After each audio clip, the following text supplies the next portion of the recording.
maulana Muhammadin sallallahu alaihi wasallam wa ala alihi wa sahbihi ajma'in, amma ba'du.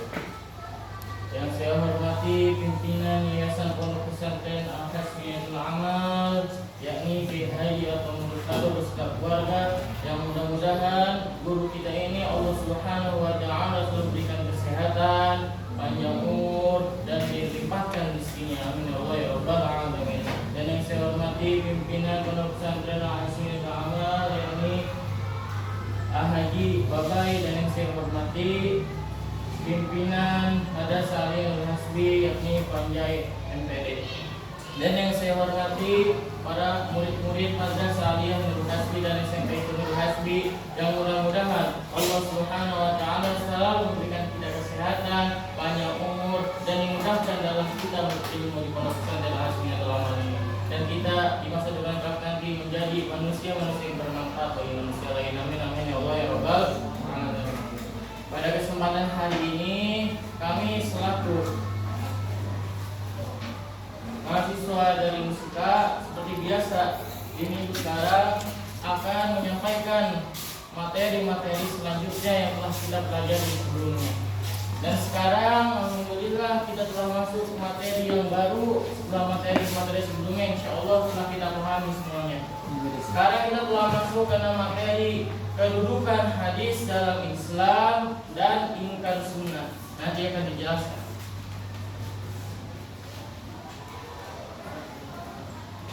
Yang pertama dari materi ini dijelaskan adalah kita diberitahu tugas dan peran Nabi Muhammad Sallallahu Alaihi Wasallam.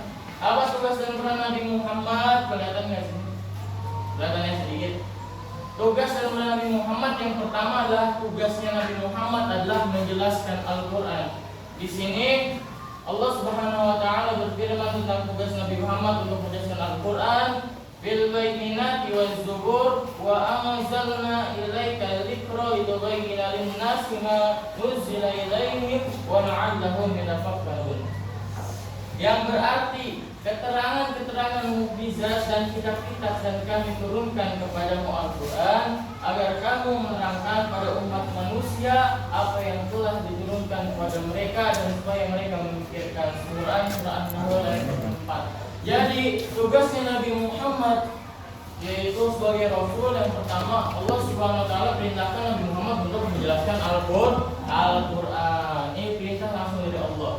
Selanjutnya tugas Nabi yang selanjutnya adalah Rasulullah merupakan teladan yang baik, wajib dicontoh oleh setiap muslim. Merupakan teladan yang baik, wajib dicontoh oleh setiap muslim. Hadisnya yang berbunyi laqad kana lakum fi rasulillahi hadis.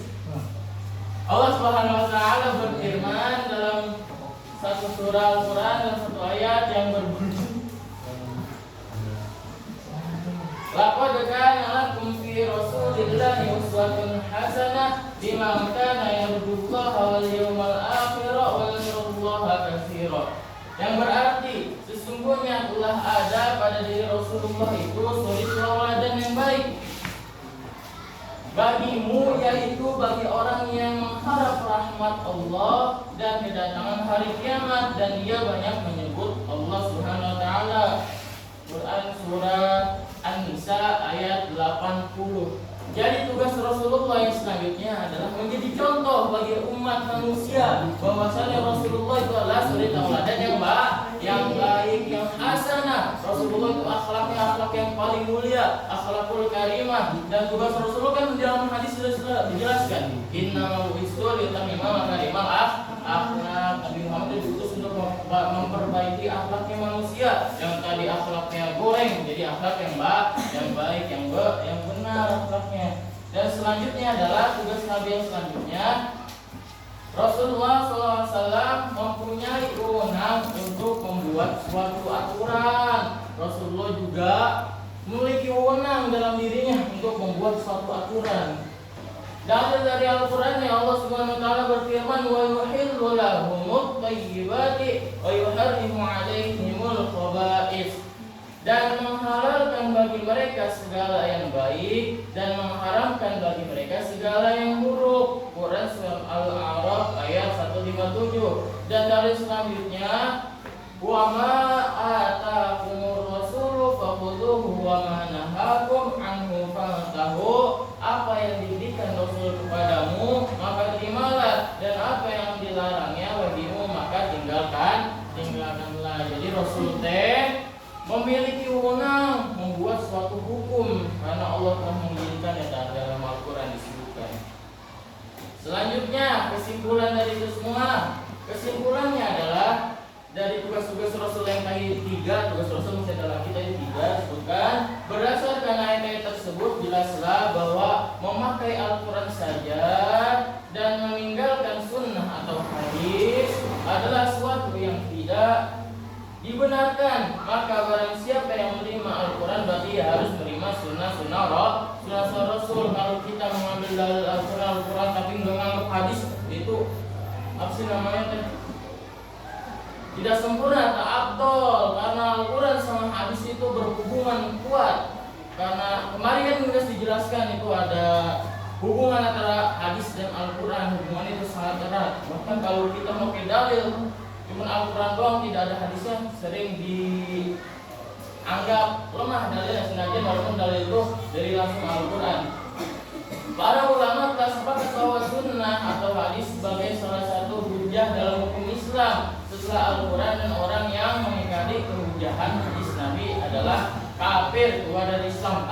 Bahkan di sini disebutkan, ingat, kalau kita menganggap bahwasanya hujah dalil itu cuma dari Al-Quran, hadis menawan sih Nabi Muhammad, kita menganggap hadis itu bukan dalil, bukan pedoman Islam, maka orang tersebut harus dianggap murtad. Kata para ulama mengatakan bahwasanya orang yang tidak mempercayai hadis, nggak mau menggunakan hadis misalnya dalam dalil, nggak percaya sama hadis yang nggak menganggap hadis, maka orang tersebut telah dianggap murtad, keluar dari Islam. Apabila telat pakai sadar keburu maut tiheula mulai dijauh nyabut, eta bisa di neraka selama-lamanya, soalnya imannya lepas. Untuk presentasi selanjutnya yang akan disampaikan oleh teman saya itu jadi materi yang selanjutnya yaitu tentang ingkar sunnah ya. Apa itu ingkar sunnah? Ingkar sunnah adalah paham yang timbul dalam masyarakat Islam yang menolak hadis sunnah sebagai sumber ajaran Islam. Jadi ingkar sunnah ini adalah suatu paham pada masyarakat yang mana masyarakat tersebut tuh menolak bahwasanya sunnah ataupun hadis itu sebagai hukum gitu, sumber ajaran Islam ya. Masyarakat ini menolak keras adanya paham-paham atau ajaran-ajaran dari sunnah. Jadi masyarakat ini hanya memakai Al-Quran saja sebagai sumber ajaran Islam. Dia tidak memakai hadis. Padahal tadi sudah dijelaskan bahwasanya hadis dan Al-Quran itu berhubungan erat ya. Terus ingkar sunnah itu bagi dua bagian ya. Yang pertama ada ingkar sunnah klasik dan juga ada ingkar sunnah modern. Sejarah ingkar sunnah klasik ya. Jadi pada awalnya ingkar sunnah klasik itu menurut Imam Al-Hasan Al-Basri, ulama tabi'in ya, cikal bakal munculnya tahap ingkar sunnah terjadi pada masa sahabat, yaitu ketika seorang sahabat Nabi SAW yang bernama Imran bin Husain sedang mengajarkan hadis. Tiba-tiba ada seorang berkata, ajari kami Al-Quran saja. Lalu Imran memberikan pengertian sehingga orang tersebut menyadari keliruannya dan kemudian menjadi ahli fikih. Jadi awal mulanya ada ingkar sunnah itu yaitu ingkar sunnah klasik ya, zaman dahulu, yaitu pada zaman Imam Hasan Al-Basri. Pada zaman itu ada seorang guru besar yaitu Imam Imran bin Husain sedang mengajarkan hadis ya, di pengajiannya seperti biasa mengajarkan hadis. Lalu ada salah seorang murid yang bertanya, mengatakan bahwasanya ya guru kami tolong kan ajarkan kami Al-Quran saja ya. Dia hanya meminta diajarkan Al-Quran saja. Jadi hadis tidak bisa diajarkan.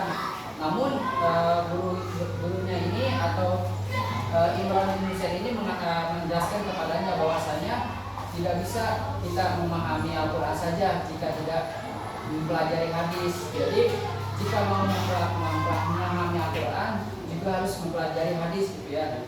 Dua antara Al-Quran dan hadis ini merupakan suatu kesatuan yang erat ya, karena hadis itu sebagaimana telah dijelaskan, fungsi hadis yaitu sebagai penguat Al-Quran, sebagai penafsir Al-Quran, dan juga sebagai menciptakan hukum yang baru yang belum ada di Al-Quran. Jadi ketika kita mengambil hukum dari Al-Quran saja bisa terjadi kekeliruan jika tidak ditafsirkan ya. Seperti hukum sholat, kan di Al-Quran juga menjelaskan bagaimana contohlah aku sholatku, sholatlah seperti melihatku, sholat gitu ya. Itu kan tidak dijelaskan dengan sujud atau segala macam, itu dijelaskan dalam hadis ya. Jadi tidak bisa jika kita mempelajari Al-Quran saja hadis kita ditinggalkan ya. Dan akhirnya setelah dijelaskan oleh gurunya tersebut yang bertanya tadi bahwasanya pengen belajar Al-Quran doang, dia sadar dan akhirnya menjadi ahli fikih ya. Itulah sejarah ingkar sunnah klasik ya, atau tempo zaman dahulu pertama kali ada ingkar sunnah. Ingkar sunnah klasik berkembang pada abad kedua Hijriah ya. Jadi awal munculnya itu pada abad kedua Hijriah, pada masa Imam Syafi'i di Basrah Irak ya. Imam Syafi'i pernah berdebat dengan seorang yang menolak sunnah. Setelah melalui perdebatan yang panjang, rasional, dan ilmiah, mengingkar sunnah tersebut tunduk dan menyatakan menerima hadis. Karenanya Imam Syafi'i diberi julukan Nadir as-Sunnah atau pembela sunnah. Akhirnya pada akhir abad ketiga Hijriah, paham ingkar sunnah klasik lenyap dari peradaban ya. Jadi ingkar sunnah ini muncul pada abad 2 Masehi Hijriah, lalu musnah kembali pada abad ketiga Hijriah ya. Karena paham ingkar sunnah klasik itu dia mah kalau diberitahu akan sadar. Lalu sejarah ingkar sunnah modern ya, tadi kan klasik, setelah klasik ada lagi ingkar sunnah modern. Setelah ingkar sunnah klasik tidak terdengar lagi gaungnya selama 11 abad, maka pada abad ke-14 Hijriah sampai 19 Masehi muncul paham ingkar sunnah di Mesir dan India akibat pengaruh kolonialisme yang melanda negara-negara Muslim. Jadi setelah tadi ingkar sunnah klasik redup ya pada 3 Hijriah, maka setelah 11 abad lamanya akhirnya pada abad ke-14 sampai 19 ingkar sunnah muncul kembali di India karena daerah tersebut lalu banyak sekali penjajahan. Akhirnya paham-paham ingkar sunnah ini muncul kembali di daerah-daerah tersebut.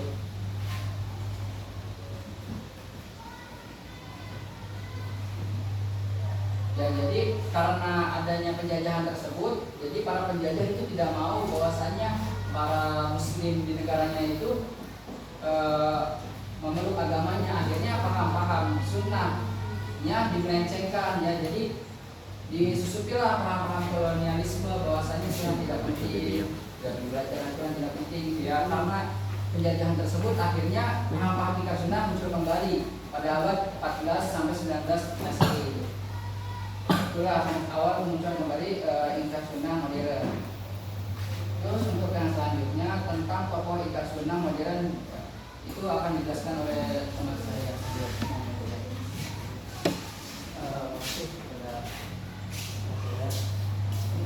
Oke, jadi tadi sudah dijelaskan ya apa itu ingkar sunnah. Nah, pasti dong ingkar sunnah itu pasti ada pengikutnya, pasti ada pelakunya gitu ya. Nah, contohnya ini ada tokoh ingkar sunnah modern di Mesir. Nah, di Mesir itu ada seorang tokoh yang bernama Syekh Muhammad Abduh. Nah, Syekh Muhammad Abduh ini adalah orang yang pertama kali melontarkan gagasan ingkar sunnah pada masa modern Mesir. Yang kedua, beliau juga adalah orang yang menolak hadis ahad ya. Hadis ahad itu adalah hadis yang dalam setiap jenjang periwayatannya hanya terdapat maksimal 9 orang perawi untuk dijadikan dalil dalam masalah akidah atau tauhid. Menurutnya untuk masalah akidah hanya dapat dipakai hadis-hadis mutawatir saja. Jadi itu menolak adanya hadis ahad dan dia mempercayainya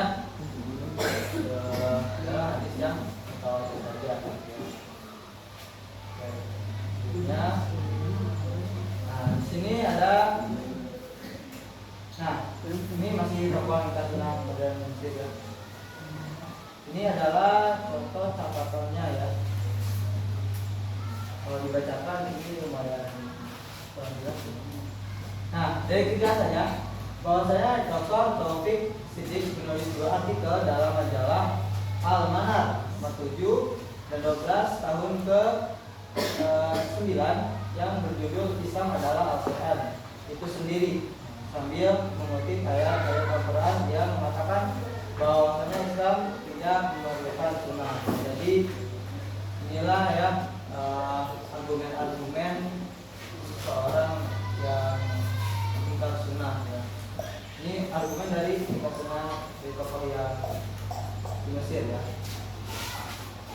Dan lagi, nah masih tokoh ingkar sunnah modern di Mesir ya.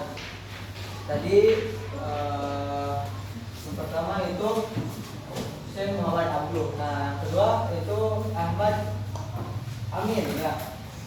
Nah, pada tahun 1929 Ahmad Amin menerbitkan bukunya yaitu yang berjudul Fajar Al-Islam, di mana beliau mengulas masalah hadis dalam satu bahasan khusus, bab 6 pasal 2. Namun sayang dalam bukunya tersebut beliau memberikan keraguan tentang hadis.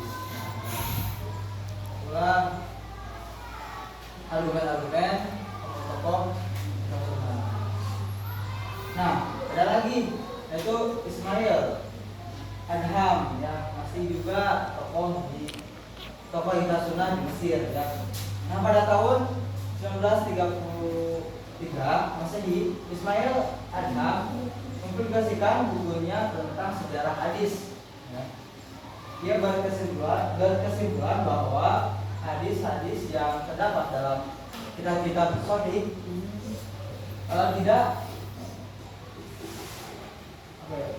tidak dapat dipertanggungjawabkan sumbernya. Menurutnya hadis-hadis itu secara umum diragukan otentisitasnya, bahkan banyak yang palsu. Dia beragukan bahwasanya hadis yang sahih itu tidak dapat dipertanggungjawabkan sumbernya ya, dan diragukan juga. Itulah argumen.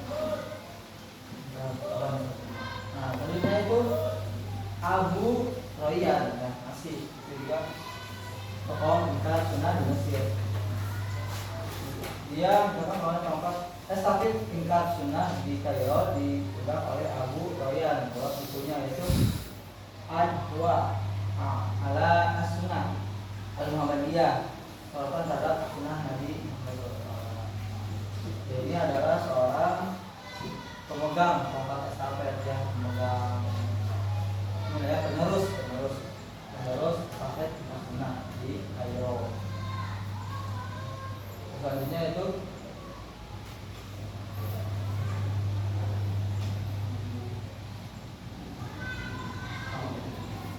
untuk selanjutnya akan dijelaskan lagi oleh teman saya, yaitu oleh Dika Biasa. Kalau silakan.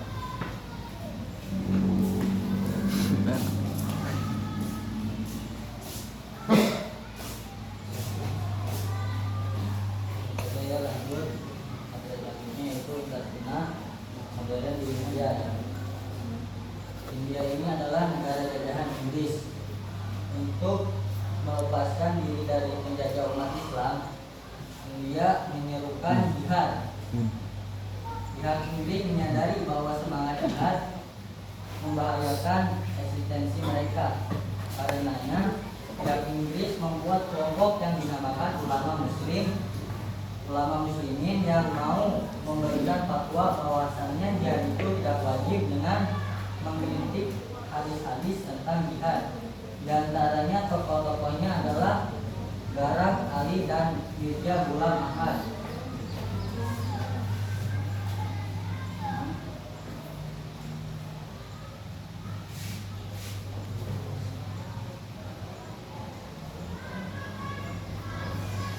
Ini ya nih, tokoh ingkar sunnah modern di India yaitu adalah Ghulam Ahmad Parvez. Ghulam Ahmad Parwez mendirikan organisasi bernama Ahli Al-Quran atau Keluarga Al-Quran. Nama yang bagus, namun isinya menyesatkan ya. Jadi Ghulam Ahmad ini bikin buku ya tentang keluarga Al-Quran, tapi isinya itu menyesatkan, sesat ya dalamnya. Beliau juga menolak hadis secara keseluruhan atau ahad dan mutawatir. Menurutnya Al-Quran hanya menyuruh kita mengerjakan sholat, sementara tata caranya diserahkan kepada kepala negara untuk menentukannya.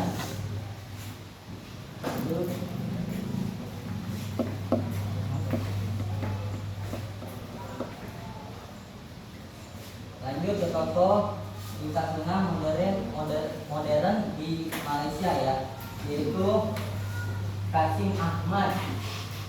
Di sini beliau menunjukkan buku ya, hadis satu penilaian semula.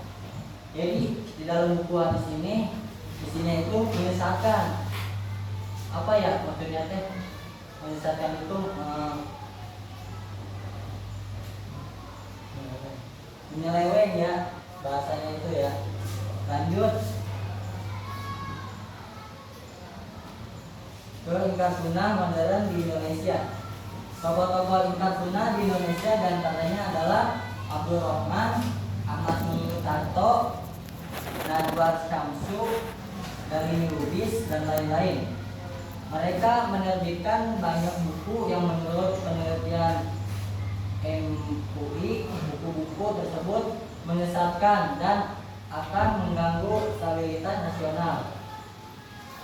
Maka tanggal 30 September 1983 Jaksa Agung Rakyat Indonesia melarang beredarnya buku-buku mereka.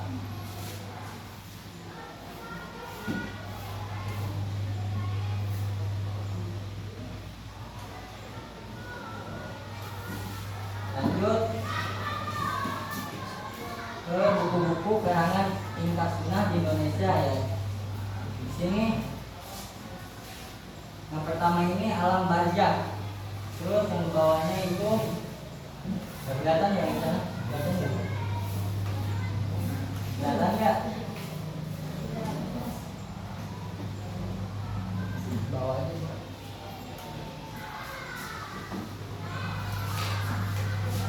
Yang pertama itu ada Alam Barzakh tuh.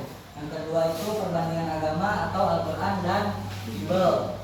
Terus yang di bawahnya yang ketiga itu Al-Quran tentang manusia dan masyarakat. Yang keempat Al-Quran tentang sholat, puasa dan waktu. Yang kelima itu Al-Quran tentang Mekah dan ibadah haji. Yang keenam itu Al-Quran tentang manusia dan ekonomi dan lain-lain.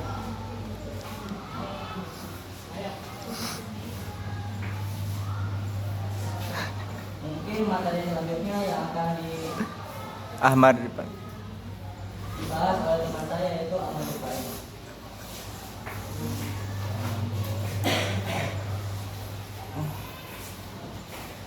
Selanjutnya ulama pembela sunnah pada abad modern yaitu Profesor Dr.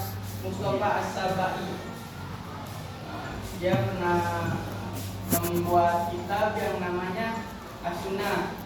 Dan ulama selanjutnya yaitu ulama pembela sunnah pada abad modern itu yaitu Profesor Dr. Mustafa Al-Jami. Dan perbandingan ingkar sunnah klasik dan modern. Ingkar sunnah klasik muncul pada masa sahabat dan berkembang pada abad kedua Hijriah di Basrah, Irak. Lenyap pada abad ke-3 Hijriah. Sedangkan ingkar sunnah modern muncul pada abad 14 Hijriah di Kairo, Mesir dan India sekitar Pakistan. Disebabkan ingkar sunnah klasik disebabkan ketidaktahuan akan fungsi dan kedudukan sunnah dalam Islam. Sedangkan ingkar sunnah modern dipengaruhi oleh kolonialisme yang ingin melumpuhkan Islam. bentuknya yaitu bersifat perorangan dan tidak mengklaim dirinya pembaharu atau mujtahid. Sedangkan ingkar sunnah modern berbentuk kelompok yang berorganisir dan tokoh-tokoh yang banyak mengklaim sebagai pembaharu. Sedangkan perbandingan ingkar sunnah klasik dan modern berdasarkan sikap itu mencabut pendapat setelah menyadari kekeliruannya. Sedangkan ingkar sunnah modern bertahan pada pendiriannya, bahkan menyebarkan pemikirannya secara diam-diam meskipun dilarang oleh pemerintah.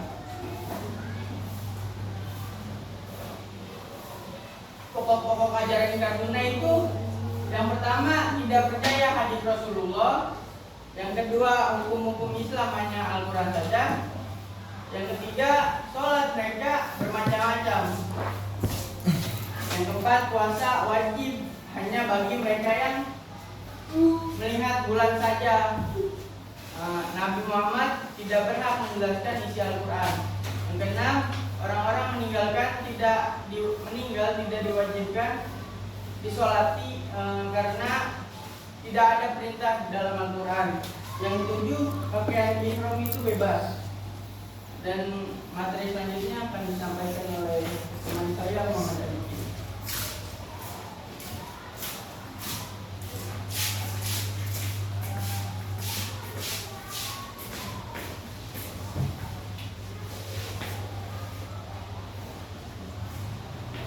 Jadi argumen ingkar sunnah dan bantahan ulama terhadap ini.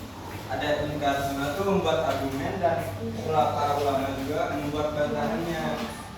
Menurut argumen ingkar sunnah, Al-Quran sudah lengkap katanya itu berdasarkan surah Al-An'am ayat 38 dan An-Nahl ayat 39. Ini ma faratna fil kitabi min syai', yang artinya tidak ada sesuatu yang kami tinggalkan dalam Alkitab. Itu argumen dari ingkar sunnah. Dan terus dia ada lagi membuat argumen yang bunyi wa nazzalna 'alaikal kitaba tibyanan likulli syai', dan artinya kami turunkan kepadamu Alkitab untuk menjelaskan segala sesuatu. Jadi Al-Quran tidak perlu penjelasan dari sunnahnya. Dari itu argumen menurut ingkar sunnah. Terus para ulama kita itu membantah. Dia membuat argumen begini: pengingkar sunnah suka pilih-pilih, kata ulama. Ayat yang mendukung pendapat mereka tapi meninggalkan ayat-ayat lain seperti Quran surah Al-Asr. Terus ayat 7 dan Al-Ahzab ayat 36 yang artinya segala sesuatu pada Quran surah An-Nahl tidak bisa diartikan secara harfiah, namun maksudnya adalah Al-Quran berisi banyak penjelasan tentang masalah hukum yang dihadapi manusia. Itu argumen menurut ulama, bukan argumen ya, jadi dibantah gitu. Argumen dari ingkar sunnah bahwasanya dia nggak ada sunnah itu, jadi dibantah para ulama gitu. Nah, ya berargumen lagi, Nabi Muhammad SAW melarang katanya sahabat menulis sunnah hadis, dan seandainya sunnah hadis adalah sumber hukum Islam, maka tidak mungkin Nabi Muhammad SAW melarang penulisnya. Tuh. Terus dibantah lagi oleh para ulama. Ada hadis Nabi melarang sahabat menulis hadis, namun ada juga hadis Nabi mengizinkan sahabat menulis hadis. Maka para ulama menggunakan metode jamak yang menggabungkan makna kedua hadis ini dalam masalah ini. Padahal boleh jadi ceritanya panjang. Pas dulu Al-Quran turun ya, jadi panjangnya kan buat hadis. Bahwasanya hadis itu tidak boleh ditulis karena kan jadi si hadis itu takutnya bercampur dengan Al-Quran itu. Sekian dari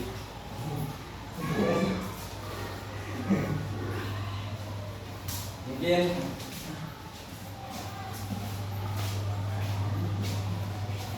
oh iya, ini buat materi sekian dari kita, dan untuk ada yang bertanya silahkan bertanya gitu ya.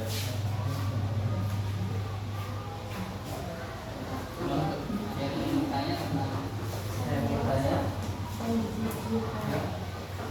Apa mau ditanya?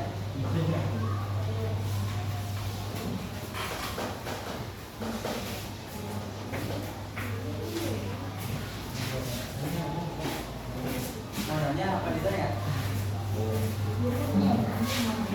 Lain. Buat saya mau nanya.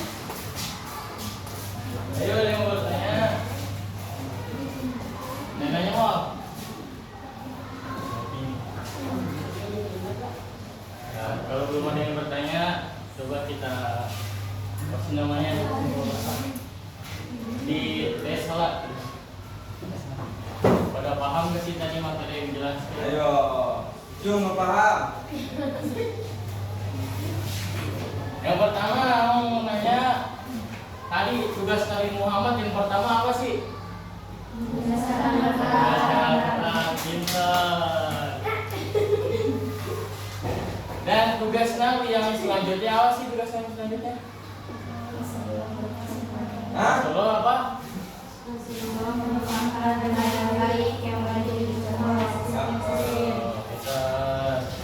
Yang selanjutnya tugas Nabi apa? Tugas Nabi yang selanjutnya nomor 3. Rasulullah wajib kita taati. Kalau sih selain wajib taati juga, Rasulullah juga memiliki wewenang untuk membuat buku. Jadi tugas Rasul yang tadi disebutkan di sini ada 3. Yang pertama menjelaskan Al-Quran, yang kedua Rasulullah adalah suri tauladan yang baik, yang ketiga Rasulullah memiliki wewenang untuk membuat buku. Makanya sekarang coba itu udah paham, bertanya coba. Bertanya.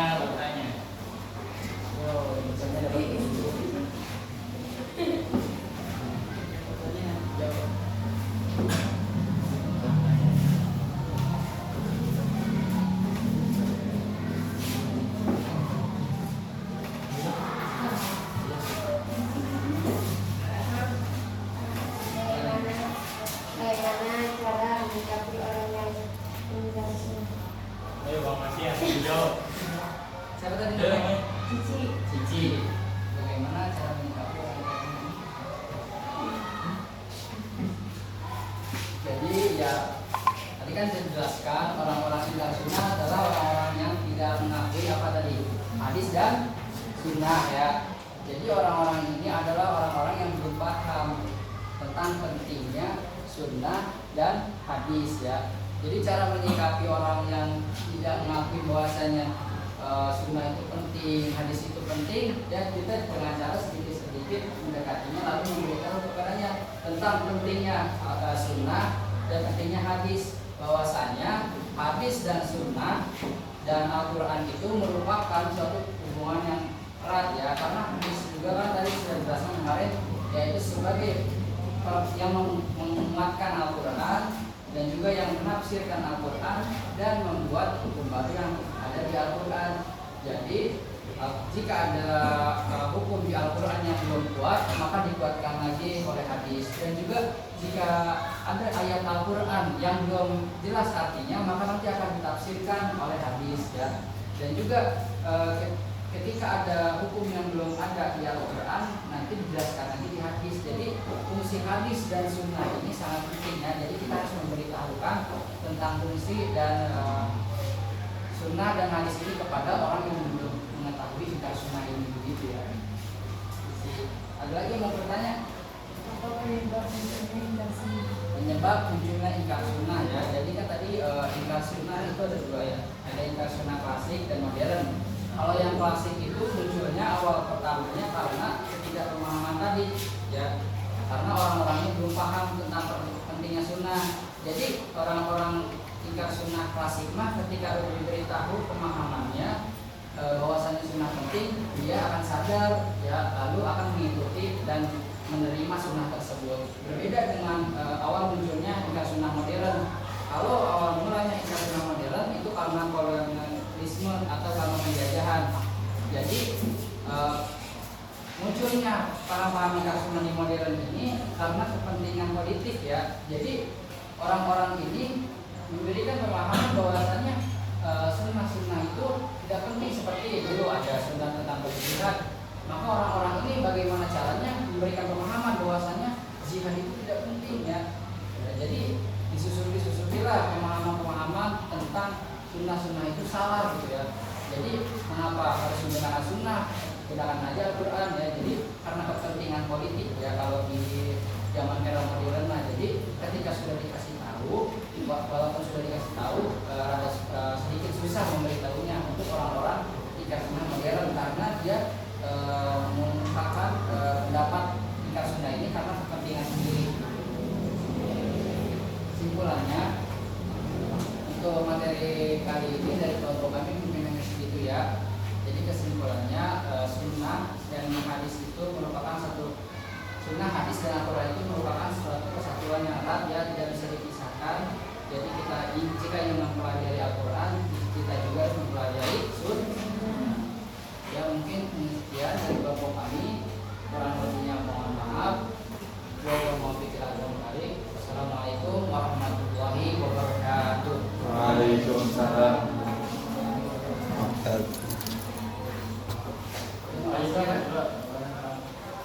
Terima kasih ya semuanya. Terima kasih. Ya udah berkatnya di